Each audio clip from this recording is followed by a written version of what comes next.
미 동부 캐나다와 그 미국 국경에 걸쳐 있는 그런 천섬이라는 게 있어요. 천섬이라는 섬이 있습니다. 이 1000개의 섬으로 이루어져 있다라고 해서 천섬으로 그렇게 불린다고 합니다. 제가 이번 여행 중에 배로 거의 한 40-50분 가량 천섬을 둘러볼 기회가 있었어요. 근데 크고 작은 섬으로 이루어진 이 섬에 한결같이 그 섬의 그 크기에 면적에 맞게 아주 아름다운 별장들이 지어져 있는 것들을 보았습니다. 그리고 실제적으로 사람들이 거기서 살아요. 또 잠시 거주하고 또 그렇게 주말을 즐기기 위해서 그렇게 이용하는 분들도 있겠지만은 공통적인 것은 이 천섬 하나하나가 굉장히 비싸다는 거죠. 그리고 이제 바다에 접해 있는 섬인데도 불구하고 파도가 없어요. 잔잔합니다. 겨울에는 그렇게 물이 얼지도 않는다고 해요. 그래서 이 천섬이 상당히 많은 사람들에게 아주 인기가 있고 그렇게 메리트가 있는 그런 섬으로 그렇게 소개가 되어지고 있더라고요. 물 위에 떠 있는 아름답고 크고 작은 섬들이 마치 천국의 한 단면을 보는 듯한 그러한 모습을 봤습니다. 아니 아름다운 선율의 하모니를 이루는 그런 모습이라고도 볼 수가 있겠죠. 하모니, 음악적인 용어입니다만은 이 하모니를 이룬다라는 이 자체. 그래서 하모니카가 여러 구멍으로 이렇게 나 있잖아요. 그래서 입으로 다 입김으로 부르게 되면 여러 소리가 나듯이 이 아름다운 조화를 이루는 그런 섬이라고 생각을 했어요. 마치 오늘 이 본문에 그렇게 소개되어지는 이 두로라는 나라도 많은 섬들과 그렇게 무역을 했던 그러한 무역항입니다. 제가 지난주에도 말씀을 드렸습니다만 우리나라로 말하면 부산항이나 인천항이나 평택항이나 아주 이런 큰 규모의 항구였다는 거죠. 이 항구에서 여러 섬을 통해서 그렇게 무역을 하고 이 무역을 해서 많은 그런 물질적인 번영을 이뤘다라는 것이 그런 두로에 관한 이야기입니다. 그래서 이 두로의 모습이 마치 과거의 영광을 그런 재현한 모습이 아니었는가라는 생각을 하면서 제가 천섬 여행을 그렇게 마쳤습니다. 근데 오늘 본문을 보면서 우리가 문득 생각할 것이 있어요. 이 물질의 번영을 누렸던 이 두로. 많은 그런 경제적인 이득을 취했겠고, 또 많은 요즘 속된 말로 말하면 돈을 벌었겠죠. 주체할 수 없을 정도의 그런 많은 돈을 벌었던 이 두로가 사실은 이 물질 만능주의를 극복하지 못했다는 겁니다. 요즘 속된 말로 그런 말 많이 하잖아요. 돈이면 안 되는 게 없다. 그렇죠? 돈이면 안 되는 게 없다. 그래서 이 돈을 벌기 위해서 수단과 방법을 거리지 않습니다. 그렇죠? 심지어는 이 돈 때문에 살인사건이 일어나요. 이 돈 때문에 형제간의 갈등을 겪습니다. 이 돈이라는 것은 우리 생활에 꼭 필요한 거지만 이렇게 사람들에게 잘못 악용이 될 때 이것이 큰 범죄로 이어진다는 사실을 보게 되죠. 본래 물질은 선한 거예요. 돈이 나쁜 게 아닙니다. 돈을 잘못 사용하기 있기 때문에 돈이 잘못 사용되는 것이지 원래 돈은 나쁜 게 아니에요. 좋은 거예요. 좋은데 사용하면은 사람도 살리고 영혼도 살리고요. 생명도 살리게 되는 거예요. 그렇죠? 그렇지 않겠습니까? 그런데 많은 사람들이 이 물질의 노예가 됩니다. 많은 사람들이 물질의 이 돈의 노예가 되어서 살아가고 있어요. 이는 본래 그 목적에서 벗어난 인간의 또 다른 욕망으로 표출된 결과라고 말씀드릴 수가 있어요. 돈 때문에 여러분들 건강이 망가지고요. 그렇죠? 돈 때문에 이웃과 사촌 간에, 형제들 간에, 부모 자식 간에 그런 문제가 생기고, 이런 모든 근본 원인이 이 물질에 있다라는 것을 우리가 보게 됩니다. 근데 우리가 분명히 알 것은 이 물질은 나쁜 것이 아니에요. 우리가 선하게 사용하고 정직하게 사용하고 질서대로 사용하면 이것보다 더 편리한 게 없겠죠. 요즘 뭐 돈, 현금 갖고 다니는 사람 별로 없잖아요. 여러분 지갑만 봐도 지갑 속에는 카드 한두 개씩은 다 넣고 다니지 않습니까? 그렇잖아요. 지갑 속에 현금 넣고 다니는 사람 별로 없잖아요.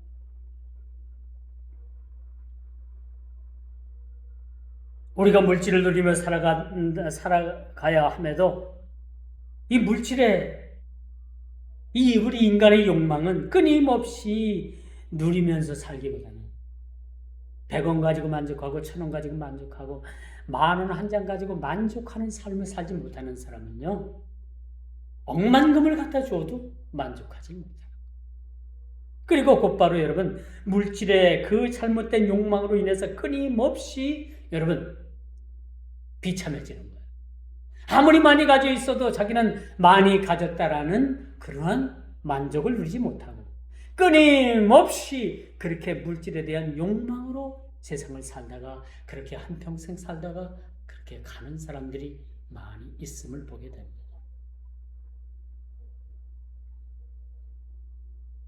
뭐 성경 이야기는 아닙니다만 우리 옛말에 그런 말이 있잖아요. 개같이 벌어서 정승같이 써라. 열심히 벌어보지. 정상적인 방법대로 열심히 벌어서 정승같이 이 세상을 써야 돼. 그게 멋있는 사람 아닌가요?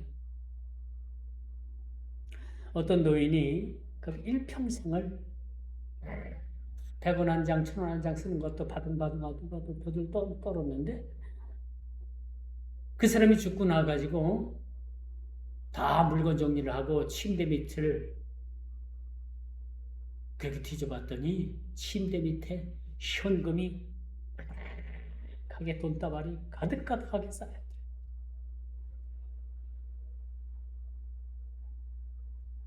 이거 누구 좋은 일 한 거야? 응? 누구 좋은 일 한 거야? 본인은 일평생 살면서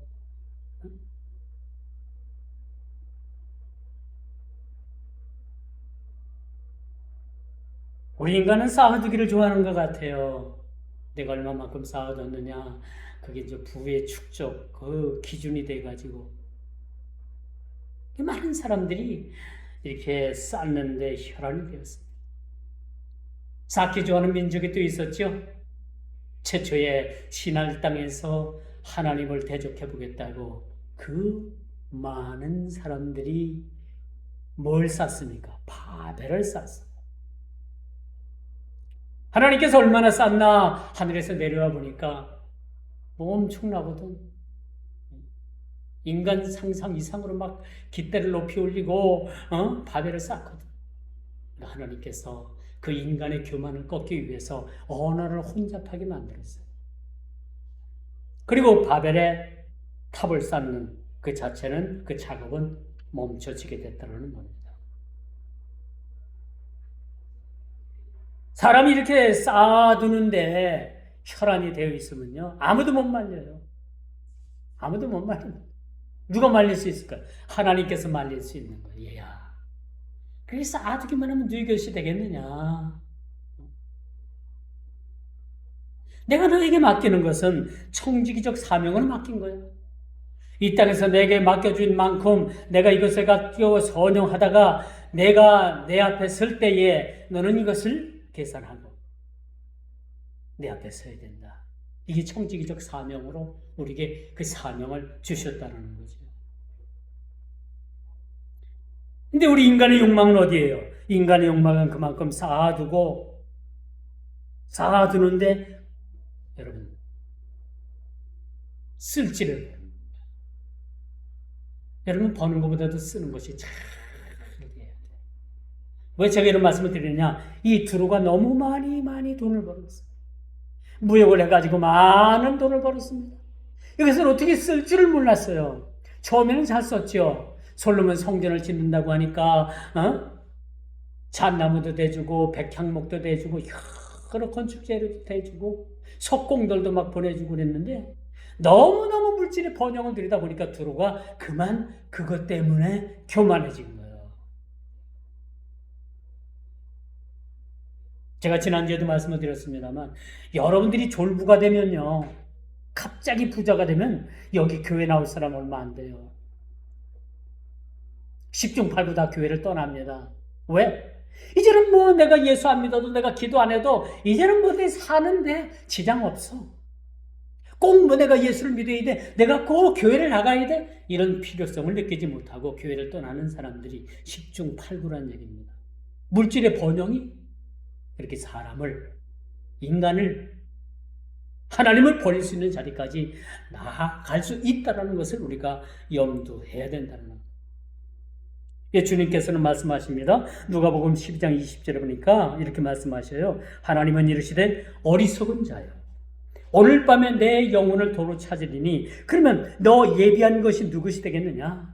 창고에 쌓을 곳이 없어가지고 창고 하나 더 짓고 옆에다 창고 하나 더 짓고 가득 채워서 창고에 많은 것을 쌓아뒀는데 얘야 내가 오늘 밤에 내 영혼을 취할 건데 너 이렇게 창고에 가득 쌓아둔 것이 네 것이 되겠느냐? 그렇게 말씀하고 계십니다.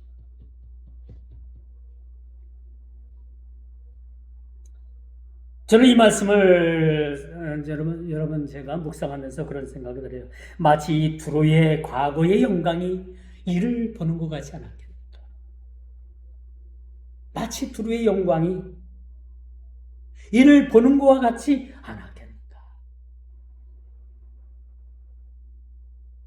여러분 왜 부자 되게 하지 않는지 하나님께서 여러분들에게 부자 되게 하지 않는지 아십니까? 왜 그래요? 왜 부자 되지 않게 하나님께서 하시는가? 10중 8구 교만해지기 때문입니다. 우리가 가난하고 우리의 삶에 뭔가가 가시가 있고 내가 진짜 무릎 꿇어야 될 일이 있을 때 내가 진짜 예수를 잘 믿는 거예요. 그렇게 하면 안 되겠지만 우리 인간의 심리가 그렇다는 얘기죠. 그렇지 않습니까? 그래서 우리 기도가 제가 지난주에도 말씀을 드렸습니다만 하나님 나에게 너무나도 부하게도 마시고 너무 부해서 내가 하나님을 잃어버리고 내가 하나님 앞에 범죄할까 두렵사오니 하나님 내가 너무 부하게도 마시고 그렇다고 너무나도 찢어지게 가난해서 남의 담장을 넘는 일이 없도록 하나님 이 가난에서 나를 건져 주옵소서. 이게 진짜 기도인 거예요 여러분. 그렇죠? 적당한 거. 그러지만 우리가 신앙도 지킬 수 있고요. 물질도 지킬 수 있고 건강도 지킬 수 있고 자녀도 지킬 수 있고 모든 걸 다 지킬 수가 있는 거예요.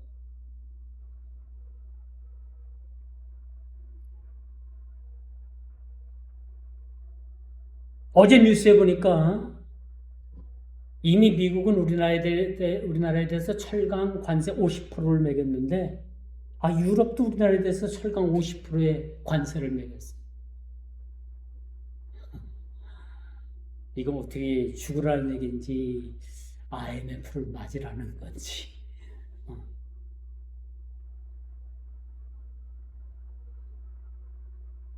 걱정이 많이 됩니다. 걱정이 많이. 현금 휴지 조각이 될 수도 있어요. 현금이.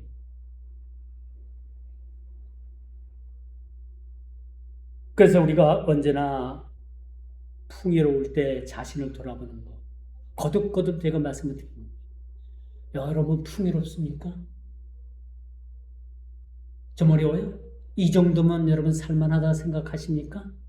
그럴 때 여러분 자신을 돌아보십시오. 사탄은 이런 틈을 놓치지 않고 공략해 있는 거. 이제 살만하다. 이제는 하나님 없이도 살아볼 만하다. 이럴 때 넘어지는 것. 넘어지는 것. 풍족함이 넘치면 여러분 교만이 찾아옵니다. 요즘 관세 전쟁으로 세계가 어수선하잖아요. 우리나라 자동차 만들면 뭐합니까? 수출하면 25% 관세 두드려 맞는데. 일본 자동차 렉서스 아주 유명한 자동차예요. 우리나라 사람들도 이 자동차 많이 타고 다녀요. 이 자동차보다 200만 원이 더 비싸대요. 똑같은 동급. 뭐 소나타급이나 고유의 뭐 그랜저급이나 그런 급이 되겠죠. 200만 원이 더 비싼데 미국 사람들이 200만 원 더 주고 국산차 우리나라 차 안 타잖아요. 싼 맛에 우리나라 차 탔는데 지금 상황이 그렇게 돌변했습니다. 어렵습니다. 모든 것이 어려워요. 돌파구가 보이지 않습니다.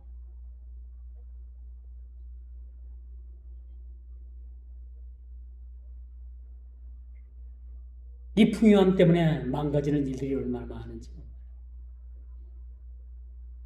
그래서 여러분 풍족하다, 풍요하다. 여러분 이런 만족을 누릴 때 조심해야 돼요. 조심해야 돼요.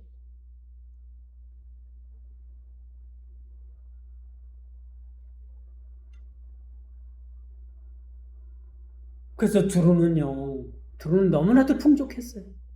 쓸데가 없었어요. 계속 쌓아두기만 했습니다. 이 정도면 좀 베풀어야지. 그렇죠. 이 정도면 베풀어야 돼. 그래서 이 두루는 축복을 저주로 바꿔놓은 그러한 민족입니다. 하나님께서 얼마나 그들을 축복하셨어요. 많은 축복을 내려주셨는데도 이 축복을 나중에는 끝내 이 축복을 저주로 바꿔놓은 그런 사람들이었어요. 이 정도면 어때요? 두루가 얼마나 슬퍼요. 이 축복받은 민족이 하루아침에 저주거리가 된 나라가 됐으니 그래서 오늘 선지자가 이 두루에 대한 애가를 진 거예요. 그것이 오늘 27장 본문입니다.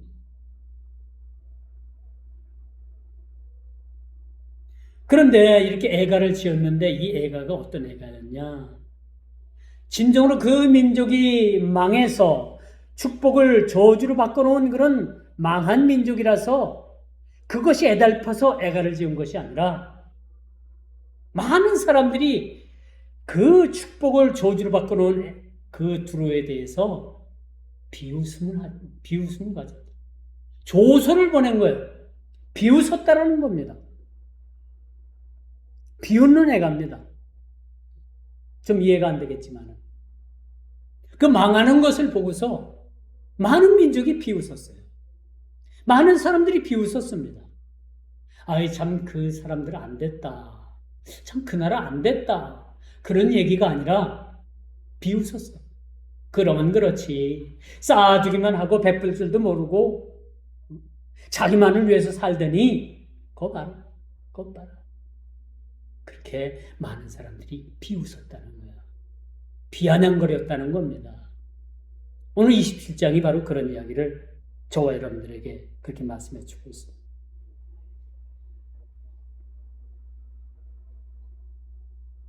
그러므로 우리는 한 가지 교훈을 얻습니다.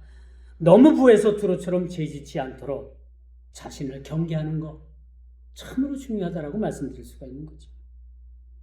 그렇지 않겠습니까? 아이고 우리는 부하지도 못하고 그냥 하루하루를 그냥 살아요. 이것도 하나님 앞에 복입니다. 그렇죠? 우리 옛날 복음성가에 그런 가사가 있잖아요. 내일의 일은 난 몰라요. 그렇죠? 하루하루 살아요. 그렇죠? 불행이나 유행함도 내 뜻대로는 되질 않아요. 그 옛날 복음성가지만 거기서 의미하는 바가 참 크다고 좀 생각을 합니다. 내일 일은 알지 못하고 불행이나 유행함도 내 뜻대로 되지 못하고 부함도 피남도 내 뜻대로 되는 게 아니에요. 그저 우리가 주님 주시는 대로 주님께서 우리에게 맡겨주신 대로 우리가 만족하면서 우리가 우리에게 맡겨진 일들을 잘 감당하는 것이 우리 청지기의 사명이라고 볼 수가 있는 것입니다. 그렇다면 두루의 멸망 원인을 지금까지 우리가 설명을 해봤어요. 무엇보다도 우리가 주님 앞에서 겸손히 행할 줄 모르는 이 두루의 태도를 볼 수가 있는 것이죠. 그 나라가 부강하고 강성하면 강성할수록 하나님 앞에 겸손했어야 되는 거예요. 그렇지 않겠습니까? 왜 하나님께서 멸망케 하십니까? 왜 하나님께서 한 민족을, 하나님께서 한 나라를, 왜 하나님께서 한 개인을 멸망케 하시느냐고 우리가 물어볼 때 그 사람의 교만을 꺾기 위한 것이라는 것을 우리는 익히 알아야 되는 거죠. 그러므로 우리 그리스도인들의 자세는 첫째도 겸손이요, 둘째도 겸손이요, 셋째도 겸손이라는 사실. 오늘 이 두루 멸망 26장, 27장, 28장에 걸쳐서 다음 주까지 이 두루에 대한 이야기를 할 텐데 여기서 핵심적인 그런 말씀의 가치가 뭐냐? 겸손입니다. 겸손해야 된다는 것을 우리들에게 그렇게 가르쳐주고 있는 겁니다. 그러므로 여러분, 주님께서는 겸손한 자를 찾으십니다. 하나님 앞에서 겸손히 행하는 자, 두루가 이처럼 겸손한 모습을 잃지 않았다면 그 민족은 망하지 않았을 것입니다. 여쭤봅니다.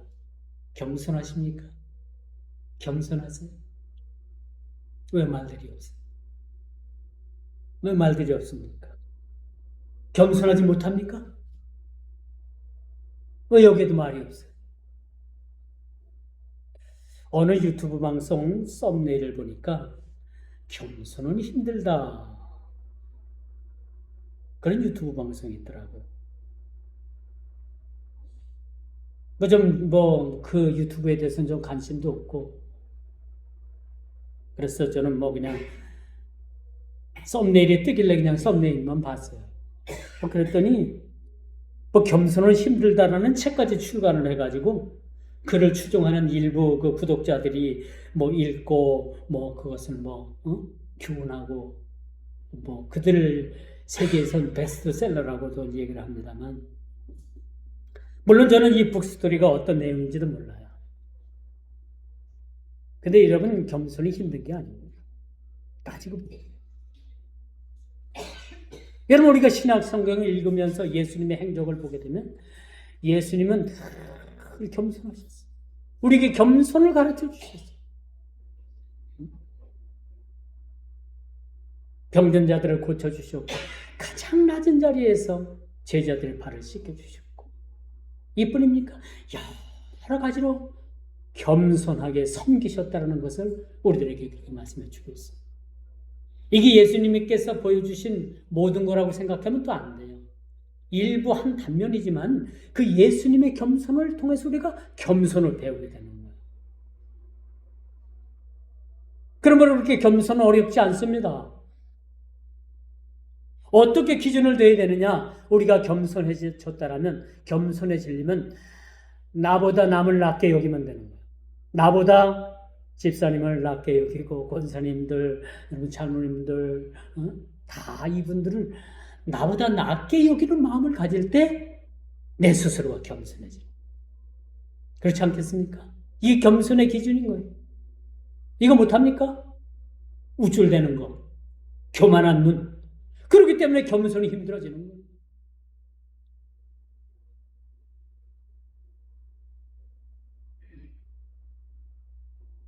이처럼 멸망의 늪에 빠진 두루의 상황은 애가를 지어 애통할 만큼 그들에게 좋은 소식이 아니었다는 거예요. 선지자는 애가를 지었지만, 선지자는 애가를 불렀지만은 실질적으로 많은 주변에 많은 사람들이 거봐 비웃었어요.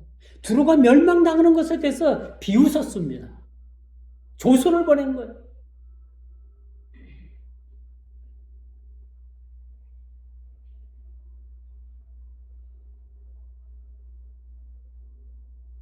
여기서 중요한 사실은 이미 하나님께서 이 두루의 멸망을 기정사실화했다는 거예요. 기정사실화. 슬픈 일이죠. 돌이킬 수 없는 지경까지 그렇게 이르렀다는 겁니다. 세계적인 명성과 영광을 누렸던 이 두루의 멸망이 하루아침에 조속거리가 됐다.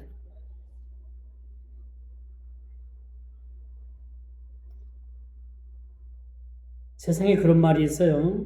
세상적인 기준으로 볼 때 세상에 꼭 있어야 될 사람, 있으나만 한 사람, 있어서는 안 되는 사람, 이 세 부류가 살아간다고 해요. 과연 여러분들은 어떤 부류에 속합니까? 꼭 있어야 될 사람인가? 아니면 있으나만 한 사람인가? 있어서는 안 되는 사람인가? 이게 세상적인 기준이 성경은 그렇게 이야기하지는 않아요. 모두가 다 죄인이고 모두가 다 구원받을 대상이지만 그것을 회개하고 돌아오고 구원받는 사람이 있는가 하면 여전히 구원받지 못하고 지옥불로 나락으로 떨어질 사람이 있다는 것이 성경의 가르침입니다.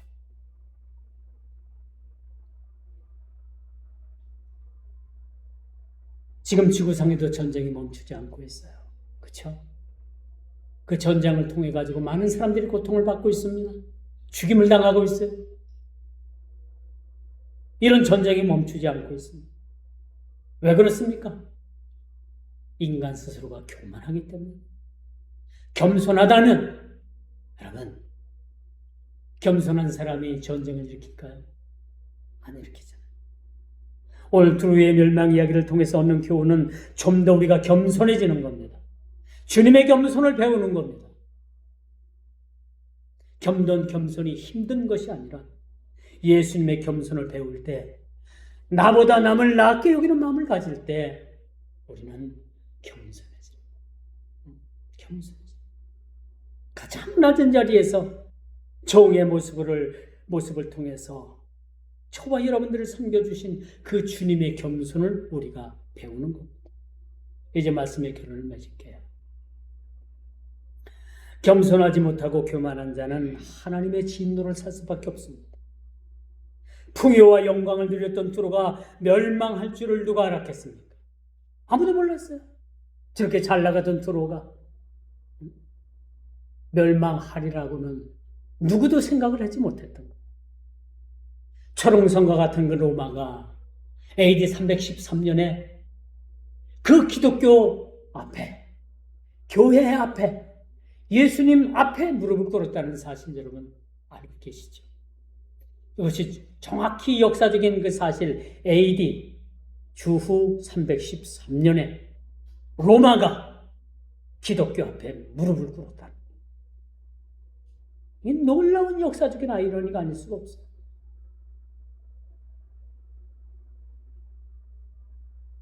이는 오직 하나님의 구속 경륜과 섭리에 따른 결과라는 겁니다. 하나님의 구속 경륜은 누가 다 알 수 있겠습니까? 하나님의 섭리를 누가 다 이것을 깨달을 수가 있겠습니까? 주 안에서 우리가 겸손을 배우고 겸손은 지나칠 정도 이상이어야 합니다. 겸손하십니까? 우리의 겸손은 지나칠 정도 이상이어야 된다. 그래야지만 우리가 섬길 수 있다. 그래야지만 우리가 교만하지 않을 수 있다라는 것을 우리가 여기서 말씀을 통해서 배우게 되는 거예요. 주님의 겸손을 배우고 실천하는 우리 모두가 다 되기를 주님의 이름으로 축원드립니다. 잊지 마십시오. 여러분, 겸손한 자를 주님께서 그렇게 찾고 계신다는 사실 꼭 기억하시기를 바랍니다. 기도하겠습니다. 주님의 겸손을 배우기를 원합니다. 두루가 멸망당하고 조속거리가 된 사실을 우리가 교훈 삼게 해주시고 첫째도 겸손이요 둘째도 겸손이요 겸손함을 우리가 깨달아 늘 겸손한 그런 믿음의 성도들이 되기를 또한 주의 종들이 다 되기를 주님 앞에 늘 우리가 겸손한 마음을 잃지 않도록 도와주시옵소서. 예수님의 이름으로 간절히 기도드리옵나이다. 아멘.